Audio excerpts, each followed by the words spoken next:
नमस्कार दोस्तों, मैं शैलेंद्र भंडारी स्वागत करता हूं आप सभी का आज की फटाफट खबरों में। उससे पहले दोस्तों, यदि आपने अभी तक इस चैनल को सब्सक्राइब नहीं किया है तो अभी सब्सक्राइब करके वीडियो को लाइक कर दें। साथ ही आप ये वीडियो कहां से देख रहे हैं कमेंट में जरूर बताएं। चलिए दोस्तों, नजर डालते हैं आज की पहली खबर पर। उत्तराखंड में जल्द होगी 391 एएनएम की भर्ती, 18 सितंबर से शुरू होगा वेरिफिकेशन। उत्तराखंड सरकार प्रदेश की स्वास्थ्य सुविधाओं को सुदृढ़ करने के लिए स्वास्थ्य विभाग में रिक्त पदों को भरने की प्रक्रिया में तेजी ला रही है।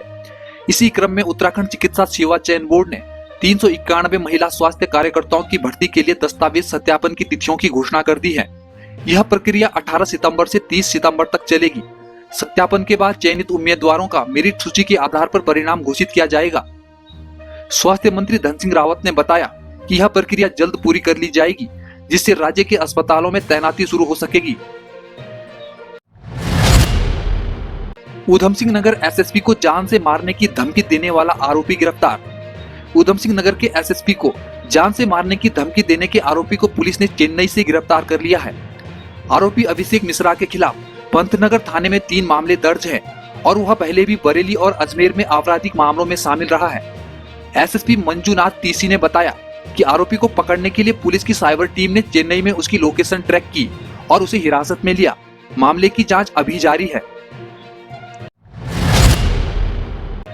महिला अपराधों के खिलाफ कांग्रेस चलाएगी हस्ताक्षर अभियान, राष्ट्रपति और पीएम को भेजेगी प्रतियां। उत्तराखंड में महिलाओं के खिलाफ बढ़ते अपराधों पर कांग्रेस पार्टी ने हस्ताक्षर अभियान चलाने की घोषणा की। पार्टी का लक्ष्य 5 लाख महिलाओं के हस्ताक्षर एकत्र करना है, जिनकी प्रतियां राष्ट्रपति और प्रधानमंत्री को भेजी जाएंगी। कांग्रेस प्रदेश उपाध्यक्ष सूर्यकांत धस्माना ने कहा कि राज्य में महिलाओं के खिलाफ हिंसा के मामले लगातार बढ़ रहे हैं, जिसके खिलाफ यह अभियान चलाया जाएगा। गढ़वाल विवि पहुंचे मेजर दिग्विजय रावत, छात्रों से बातचीत कर सफलता के मंत्र किए साझा। कीर्ति चक्र विजेता मेजर दिग्विजय सिंह रावत का हेमवती नंदन बहुगुणा गढ़वाल विश्वविद्यालय में स्वागत किया गया। उन्होंने छात्रों को प्रेरित करते हुए सफलता के मंत्र साझा किए और कड़ी मेहनत और निरंतर प्रयास पर जोर दिया। इस अवसर पर उनके पिता दिगंबर सिंह रावत भी उपस्थित थे। मेजर रावत ने छात्रों को अपने अनुभवों से सीखने और एक लक्ष्य बनाकर कड़ी मेहनत करने की सलाह दी। शिक्षा विभाग में सीआरपी और बीआरपी के 955 पदों पर फिर शुरू होगी भर्ती, हाईकोर्ट से लगी रोक हटी। उत्तराखंड शिक्षा विभाग में बीआरपी और सीआरपी के 955 पदों पर भर्ती प्रक्रिया फिर से शुरू होने जा रही है। शिक्षा महानिदेशक बंशीधर तिवारी के अनुसार हाईकोर्ट ने भर्ती पर लगी रोक हटा दी है। इसके साथ ही जल्द ही भर्ती प्रक्रिया को पूरा करने के लिए कदम उठाए जाएंगे। इन पदों के लिए बीएड के साथ साथ सीटेट और यूटेट का प्रमाण पत्र होना अनिवार्य है। हरिद्वार में ज्वेलर्स लूटकांड मामले में उबाल, सड़कों पर उतरे व्यापारी। धर्मनगरी हरिद्वार में श्री बालाजी ज्वेलर्स लूटकांड के बाद व्यापारियों में आक्रोश फैल गया है।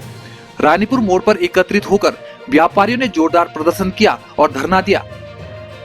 व्यापारियों ने लूटकांड का जल्द से जल्द खुलासा करने की मांग की। जिला व्यापार मंडल के अध्यक्ष सुरेश गुलाटी ने दोषियों को पकड़ने और लूटी गई संपत्ति को दुकानदार को लौटाने की मांग की। सराफा व्यापार मंडल के सचिव गौरव ने भी घटना को गंभीर बताया और चेतावनी दी कि यदि जल्द ही खुलासा नहीं हुआ तो बाजार बंद कर दिया जाएगा। सरकार गिराने के बयान पर गहराई सियासत, कांग्रेस नेता ने दिए कड़े संकेत। उत्तराखंड में 500 करोड़ रुपए से सरकार गिराने के बयान को लेकर सियासी गलियों में हलचल मची हुई है। कांग्रेस के पूर्व विधायक रणजीत सिंह रावत ने अपनी प्रतिक्रिया में कहा कि धुआं तभी उठता है जब आग लगी होती है। उनका कहना है कि हाल ही में गैरसैंण विधानसभा सत्र के दौरान विधायक उमेश कुमार ने भ्रष्टाचार का मुद्दा उठाया था, जिसके बाद से मामले पर चर्चाएं और बयानबाजी तेज हो गई है। केदारनाथ यात्रा के दौरान लिंचोली में लगी भीषण आग, एसडीआरएफ ने किया रेस्क्यू। केदारनाथ यात्रा के पड़ाव लिंचोली में एक अस्थायी दुकान में आग लगने की घटना सामने आई है। दुकान में रखे 3 एलपीजी गैस सिलेंडरों में आग लगने से स्थिति गंभीर हो गई थी, लेकिन एसडीआरएफ टीम ने तुरंत मौके पर पहुंचकर आग पर काबू पा लिया। इस घटना में कोई जनहानि नहीं हुई, लेकिन दुकान में रखा सारा सामान जलकर राख हो गया। रुद्रप्रयाग में बारिश का कहर, केदारनाथ हाईवे 8 घंटे तक रहा बंद। रुद्रप्रयाग में हो रही भारी बारिश के कारण केदारनाथ हाईवे बांसवाड़ा में भूस्खलन से 8 घंटे तक बंद रहा। बारिश के चलते पहाड़ी से मलबा गिरने की वजह से हाईवे पर यातायात अवरुद्ध हो गया। एनएच विभाग की टीम ने मलबा हटाकर मार्ग को खोला, लेकिन लगातार हो रही बारिश से स्थिति गंभीर बनी हुई है। महिला अपराध पर हरीश रावत का बीजेपी पर हमला, समाज को असहिष्णु बनाया।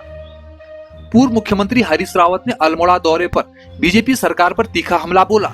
कहा कि बीजेपी के शासन में समाज असहिष्णु और घृणा आधारित हो गया है। उन्होंने बेटियों के खिलाफ बढ़ते अपराधों के लिए बीजेपी को जिम्मेदार ठहराया और कहा कि बीजेपी ने देश की दिशा ही उल्टी मोड़ दी है। हरिद्वार लूटकांड पर त्रिवेंद्र सिंह रावत का बड़ा बयान, पुलिस व्यवस्था पर उठाए सवाल। पूर्व मुख्यमंत्री त्रिवेंद्र सिंह रावत ने हरिद्वार लूटकांड को लेकर अपनी ही सरकार की पुलिस व्यवस्था पर सवाल उठाए हैं। उन्होंने हरिद्वार एसएसपी से मुलाकात कर घटना पर चिंता जताई और कहा कि प्रदेश में अपराधियों में पुलिस का खौफ खत्म हो गया है। उन्होंने कहा कि राज्य में कानून व्यवस्था की स्थिति लचर हो गई है और पुलिस को अपने कर्तव्यों पर ध्यान देना चाहिए। पूर्व मंत्री हरक सिंह रावत की ईडी दफ्तर में पेशी, पाखरो केस में पूछताछ जारी। पूर्व कैबिनेट मंत्री हरक सिंह रावत कल सुबह देहरादून में प्रवर्तन निदेशालय ईडी के कार्यालय में पेश हुए। उनसे कॉर्बेट टाइगर रिजर्व के पाखरो रेंज में अनियमितताओं के मामले में पूछताछ की जा रही है।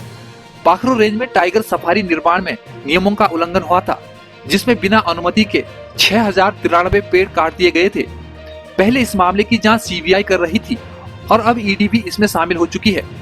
रावत ने इस पूछताछ को राजनीतिक द्वेष का परिणाम बताया। सोमवती अमावस्या पर हरिद्वार में श्रद्धालुओं की भीड़, गंगा स्नान का विशेष महत्व।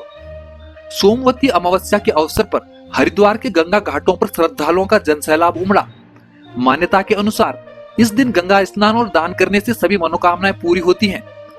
ब्रह्मकुंड हर की पैड़ी पर स्नान करने से व्यक्ति के पाप नष्ट होकर मोक्ष की प्राप्ति होती है। श्रद्धालुओं ने पितरों के तर्पण और पूजा अर्चना के साथ सुख समृद्धि की कामना की।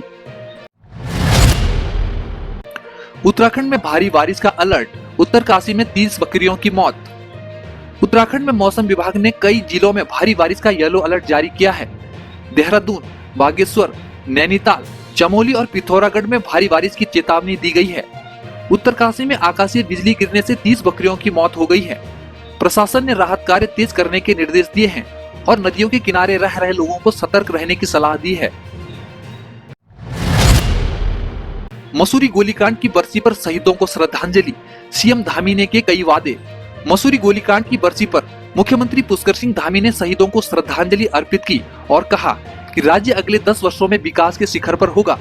उन्होंने राज्य में नकल माफियाओं पर सख्त कार्रवाई की बात कही और आश्वासन दिया कि सरकार युवाओं के भविष्य के साथ खिलवाड़ नहीं होने देगी। आईवीएफ में बड़ी उम्मीदें, अब लोन पर भी मिल रही सुविधा। इन विट्रो फर्टिलाइजेशन की तकनीकी से संतान सुख पाने की चाहत रखने वाले जोड़ों के लिए बैंक और आईवीएफ सेंटर अब लोन की सुविधा प्रदान कर रही है। देहरादून में 5 से अधिक आईवीएफ सेंटर हैं, जहां प्रतिमाह 200 से अधिक विवाहित जोड़े संतान की आस में पहुंच रहे हैं। ईएमआई पर भुगतान की सुविधा ने इस तकनीकी को अधिक सुलभ बना दिया है। ग्रामीणों ने की शिक्षकों की नियुक्ति की मांग, 90 किलोमीटर का सफर कर पहुंचे डीएम कार्यालय। रवाई घाटी के कफनौल गांव के अभिभावक और छात्र स्थायी शिक्षकों की नियुक्ति की मांग को लेकर 90 किलोमीटर दूर देहरादून के जिलाधिकारी कार्यालय पहुंचे। उन्होंने मांग की कि जब तक नए शिक्षकों की नियुक्ति नहीं होती तब तक मौजूदा शिक्षक का स्थानांतरण न किया जाए। डीएम ने शिक्षा विभाग के अधिकारियों को आवश्यक निर्देश दिए।